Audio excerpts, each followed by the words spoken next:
Great to have you with us here tonight on Arc Salt Lake. I'm Brian Schnee. It is a fine Tuesday, September the 16th. We are following Tyler Robinson's first court appearance and the formal charges filed. This has to do with the Charlie Kirk murder that we've been discussing over the last week. We're talking to a legal expert on what could be next for the accused murderer. Accused at this point, the suspect involving what took place on the UVU campus on Wednesday of last week. Charlie Kirk was murdered while engaging in one of our most sacred and cherished American rights, the bedrock of our democratic republic, the free exchange of ideas in a search for truth, understanding, and a more perfect union. Well, once again today, as it has been for the last 6 days, all eyes on the state of Utah from all over the country and even parts of the world. Utah County Attorney Jeff Gray calling the murder of Charlie Kirk an American tragedy. Earlier today, he announced 22-year-old Tyler Robinson now facing a slew of charges in connection to the case. That includes aggravated murder, obstruction of justice, witness tampering, and a violent offense committed in the presence of a child. Now, there's a lot to discuss here. So I'm joined in studio by former Salt Lake County prosecutor, current attorney, Andy Gonzalez, kind enough to give us a few minutes here to just look at everything. I mean, Andy, I'd like to start way back from last week. Wednesday, when they were announcing we have someone in custody, then we don't have somebody in custody, then we do, then we don't, then finally we learn there's an individual. Through that process, we were learning more about information that was coming out, and after the suspect, who they believe was the person who pulled the trigger on Wednesday, Tyler Robinson, now the statements start to come out, whether that be from Department of Public Safety that was sharing the information, the governor, the FBI director, you have it. How does that information preliminary, before charges are even filed and anyone's convicted of this, how does that imply what could happen next? And would any of that hurt the legal process? That's a great question. I think one of the foremost things that the defense may try to raise in this case is whether the defendant can receive a fair trial in this case. This has received national media coverage, and frankly, I think that'd be a fruitless attempt. There's no way we're going to get somewhere where no one doesn't know about what's going on, hasn't heard about this case. The key is making sure that if it does go to trial, that the judge does an extensive voir dire or jury selection process to make sure that jurors are just fair and impartial and are going to judge the case by the facts and the evidence. And that could be hard to do, given the amount of coverage. We'll talk about that in a few minutes. In front of you, actually, you've got the 10 pages that were put out today from the charging information. I know you looked through it. Before we move forward with the next topic here, did anything that was read today or that was written in there really stand out to you as, wow, I can't believe they shared that this early on? You know, I think one thing that we as the public didn't really realize is the extent of evidence that they have in this case. There's mountains of evidence. In my experience as a prosecutor, we obviously charge cases when we believe there's probable cause to support the charges. In this case, I'm impressed with the speed in which investigators collected evidence and the types of evidence, right? Notes, text messages, DNA. It's been done in a rapid pace, and they have a lot to support the charges here. So the topic of possibly filing the intent of a death penalty, that was something that the governor weighed in early on. Andy, was also supported early on by the President of the United States. Utah County Attorney Jeff Gray addressed that earlier today. Following the press conference, I am filing a notice of intent to seek the death penalty. I do not take this decision lightly, and it is a decision I have made independently as county attorney based on the available evidence and circumstances and nature of the crime. Because we are seeking the death penalty, the defendant will continue to be held without bail in the Utah County Jail.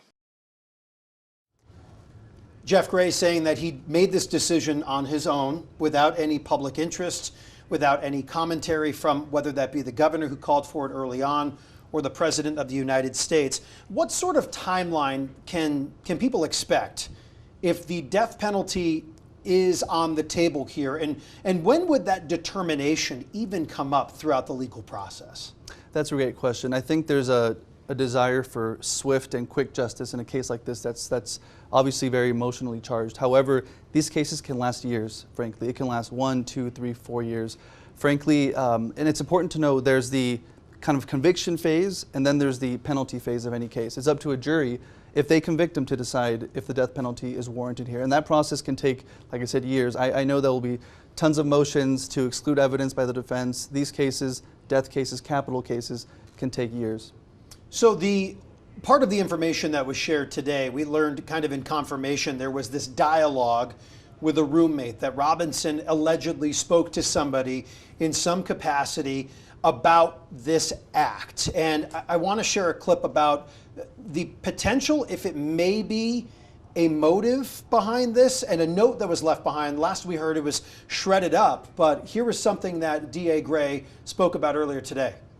Roommate received a text message from Robinson which said, "Drop what you're doing, look under my keyboard." The roommate looked under the keyboard and found a note that stated, quote, "I had the opportunity to take out Charlie Kirk, and I'm going to take it." Police found a photograph of this note. Is that showing your cards too soon with any evidence?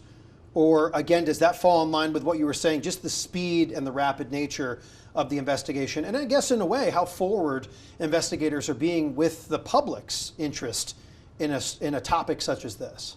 I believe it's done in the interest of transparency and in putting forth the strength of the evidence they have in this case. Before we file charges, I shouldn't say we have it, before a DA files charges, they want to make sure that they have their evidence lined up. I found it very encouraging to hear that the prosecutor in this case stated he was going to do all he can to provide what they have to the defense in a pretty quick manner. So once again, I believe that's done in the interest of transparency and showing why they have a basis to support these very serious charges. They alluded to the text messages. That was a huge topic of conversation today, stemming from this press conference, stemming from that document. Let's listen to what the county attorney there in Utah County had to say about the exchange of text messages allegedly between Robinson and his roommate. After reading the note, the roommate responded, "What? You're joking, right?" Robinson, "I am still okay, my love, but am stuck in Orem for a little while longer yet. Shouldn't be long until I can come home, but I gotta grab my rifle still. To be honest, I had hoped to keep this secret till I died of old age. I am sorry to involve you." Roommate, "You weren't the one who did it, right?" Robinson, I am. I'm sorry." So those text messages, that's just a small portion of what was read today. Andy Gonzalez, attorney and former prosecutor, kind enough to join us on the program today. When you hear about those texts being put out early on, were you surprised, once again, that they were shared so quickly? Typically, wouldn't that be something that would come up maybe in discovery, or does it just show the rapid nature of how quickly they're able to divulge? The level of detail in the text and just the amount that were shared, it may be a little uncharacteristic in your average case, but once again, I think because of the national profile this case received and attention, I think it was done to show, once again, the transparency and the strength of the evidence to support the aggravated murder charge and the other 6 charges in this case. And I will note, while these text messages are certainly very helpful for the prosecution and are fantastic evidence if you're a prosecutor, there will certainly be challenges from the defense on hearsay grounds, on authentication for these texts. So once again, just to manage expectations for the public that may want to see a speedy, quick resolution here, it's going to take some time. So it doesn't scream admission in any way to you? From my perspective, based on what I've read, I do believe we could. Importantly, not to get too much in the weeds of the rules of evidence, but a defendant's statements are considered non-hearsay, a defendant's own admission, so to speak. But they would still need to get over the hurdle of authentication, having someone come into court and testify to the veracity of those texts, establishing kind of that foundation there. But I do believe that they would be admissible from my kind of cursory review of the case. All right, Andy Gonzalez, don't go anywhere. We have more to talk about because there was an initial appearance for Tyler Robinson today. We don't know who is going to represent him. We'll talk a little bit about that coming up. And the media coverage surrounding a case with just so much interest, both nationwide and worldwide. It's coming up right after this.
Welcome back. Thanks for joining us tonight. Andy Gonzalez, attorney and former Salt Lake County prosecutor, kind enough to join us tonight to unpack a little bit about the Charlie Kirk a murder case that involves the suspect Tyler Robinson. A lot of new things coming out today, including in his initial appearance where Tyler Robinson was found to be legally indigent, so needs to have a defense attorney provided to him. How difficult is that to provide a defense attorney in Utah for a capital case? Pretty difficult. To handle death penalty cases in the state of Utah, or in any state, frankly, the attorney needs to be death penalty certified. That's not an easy thing to come across in the state of Utah. I saw some reports that within that small group of attorneys that are certified to handle capital cases, there's a feeling of reluctancy to do that because of the kind of public backlash. I just hope that for the sake of the process and the integrity, that the process can go smoothly, that they can find an attorney that's certified to handle those cases. And the reason why so many people have heard about this case is because of the worldwide media. I mean, I was in Orem last week, and there was media outlets from across the globe that had quickly convened on the Utah County landscape really surrounding UVU. How does media coverage influence the case in any way moving forward? You know, I think it's hard to get away from the reality that anyone, and ultimately any juror, is going to know what this case is about. A case that's got national, worldwide coverage, frankly. It's hard to get away from the perception that people could be tainted or have these preconceived opinions. I think the important thing, if the case were to go to trial, would be for a judge to make sure that the questioning or the voir dire is extensive and done correctly, to make sure that each and every juror is assured to be fair and impartial and will judge the case based on the evidence. At this point, there's so much expectation from the public. Give me more. I want to consume more. This is where we are in our society right now. More, more, more. When in reality, if you're the prosecution or even the defense, you've got to hold things pretty tight and put them out at the appropriate time as it makes its way through the process. How should the public manage their own expectations in a way of seeing this out? Because if it does, it result in way down the line where somebody is sentenced to death, it could take decades before anything is truly coming to a close in a situation like this. Yeah, I think that's a great question. I think managing expectations as members of the public is critical here, and to understand that these criminal cases, capital cases, take time. Once again, you're going to see a lot of motions from both sides. You're going to see a lot of what appear to be delays in the case, continuances, because both sides need to review evidence, gather evidence, do follow-up. They take time. I handled cases at a much smaller level that took a few years, right? So these cases, they take time, but it's done to ensure that the due process is afforded to the defendant and that all evidence that's relevant to the case can be presented so that the fair and just outcome can be reached. So an example, right now it's September 16th, initial appearance, waiver hearing scheduled for the 29th, when we will finally learn a little bit more at that point, likely just about maybe who's representing Tyler Robinson. Could we learn anything else in the process on the 29th other than that? I would be shocked. At that point, between now and then, if there's an attorney appointed by then, the prosecution maybe would have barely disclosed the evidence. The attorney will need time to review that evidence, may need months to review it. They may need to have their own investigators do their own follow-up. Once again, I would be shocked if it goes to a preliminary hearing very quickly. Once again, because there's so many moving parts and so much evidence that needs to be combed through by the defense, by the state, and it's going to take time. A lot of moving parts, a lot of eyes on Utah. Kind enough to join us to break it all down and look a little bit deeper into all of the information that was just dropped on us today. Andy Gonzalez, thank you for coming in. Thank you. Andy, I know that you will be watching this closely. I would love to have you in soon so we can talk more about the developments as this plays itself out. Because again, I imagine it won't be tomorrow that you're coming in, but likely down the line as we finally make our way through the process here. Exactly. So thanks again. Thank you. Let's take a look at our first alert forecast. Andy, thanks again. Thank you. The weather was very quiet today along the Wasatch Front, but out in northeastern Utah, we had some scattered thunderstorms producing some severe weather. This is pretty large hail for the state of Utah. La Pointe, Utah, which is just west of Vernal, recording quarter to almost ping pong size hail, and that can do damage to your garden and even vehicles with some small dents. And this is another viewer video sent to me. Appreciate that. This evening, though, those storms are moving on out and dry weather is expected for tonight. Temperatures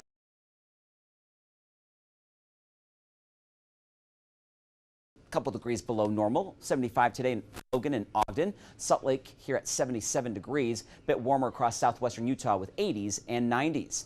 So this is the storm system that's been kind of hanging out over the past 24 hours. Not sure if you noticed, if you were in maybe Sandy or Cottonwood Heights, there was some loud thunder early this morning at about 2:30. That's because the storm just continues to crawl towards the south and east, producing these spotty showers and thunderstorms. I do think, though, we'll have dry conditions for tonight, and we won't see those thunderstorms here in the Salt Lake Valley. So overnight, clear skies. It will be dry, though, tomorrow morning, but the storm continues to linger. Another little wave moves in tomorrow afternoon. So southwestern Wyoming, northeastern Utah from about 3 to 7 p.m. We get some scattered showers and thunderstorms and even some high elevation snow in the Uintas. Wasatch Front will stay dry, though. Temperatures tonight in the mid-50s, cooling off into the upper 30s and low 40s for some of those mountain valleys. So definitely chilly out there, more fall-like. Grab that jacket or sweater. You'll definitely need it tomorrow morning. 40s for lows in central Utah with clear skies. And tonight in St. George, 64. Climbs back to 95 for tomorrow. Kanab also a hot day at 90 degrees. It's mid-September. We're supposed to be cooling things off. And northern Utah is dealing with that really pleasant air mass right now into the upper 70s. It'd be nice for that to move into southern Utah, but not quite. Tonight and into tomorrow, though, those temperatures will be a slow rebound, but the afternoon is still pretty pleasant. Rain chances, they're very low for the rest of the work week, but they go back up a little this weekend at 20% Saturday and Sunday. That's not high, so don't cancel any outdoor plans. Things could change, but a little bit of moisture could be sneaking in, and we might be dodging a few showers and storms. The reason is high pressure begins to push through the state. That will warm things up. But there's also a little disturbance coming from Southern California lifting northward. Right now, it looks like it might stay west of Utah, but it's going to bring in a little bit of moisture. So some clouds on Thursday, maybe some isolated thunderstorms around St. George on Friday. And then some of that moisture with this high over the Four Corners could lift into northern Utah. You'll see very isolated spotty storms by Saturday and Sunday. Best chance will be over the mountains. St. George, you're in the 90s for 2 more days. Then we dip into the 80s Friday, Saturday, but then the 90s are back, and it get even hotter next week. By next Wednesday and Thursday, highs in the upper 90s in St. George. Salt Lake, we're at 78 for tomorrow, 82 on Thursday, so warming back up into the mid-80s by the end of the week. Not too cool, though, over the weekend, upper 70s, and then we're back into the mid to upper 80s, well above average by the middle of next week. All right, coming up here on Arc Salt Lake, free entry to some of the most breathtaking places in America. We'll tell you when and why you can visit Utah's iconic national parks without paying a dime.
Taking a look at what's trending, if you're a fan of the outdoors, specifically our national parks, we've got some good news for you.